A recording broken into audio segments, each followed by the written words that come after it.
$50 billion worth of goods made in China, including flat-screen TVs, medical devices, and airplane components, are being targeted by the Trump administration for proposed import tariffs of 25%. Excluded from the list are clothing, toys, and electronic devices like cell phones and laptops. U.S. Trade Representative Robert Lighthizer says the list was compiled to create the lowest consumer impact. The products are largely industrial, but economists say U.S. consumers could still see an increase in prices.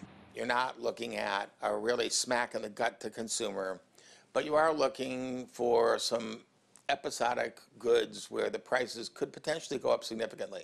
Some U.S. consumers are worried. Yeah, I'm really concerned. I'm concerned because I'm a single working mom. I'm a school teacher, and my dollar doesn't go very far as it is. So any increase would definitely cause me to shop less.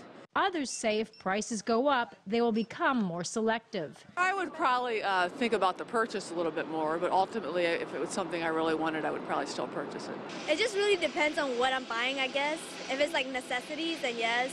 But if it's irrelevant, then not really. Depending on the item. Like, buying a large screen TV, if it's going up 25%, I'm only going to buy that once, so many years. Whereas I'm buying a calculator, made in China or Taiwan or whatever else, I may hold off on buying or finding a cheaper model.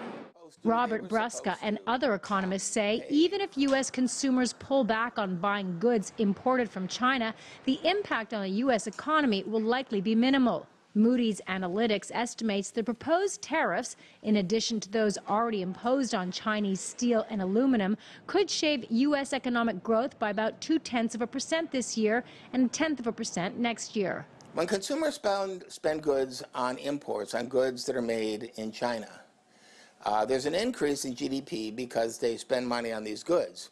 And there's a decrease in GDP because they were imported. And so the impact of buying goods from China on GDP is very small. What the impact will be on U.S. consumers is another question.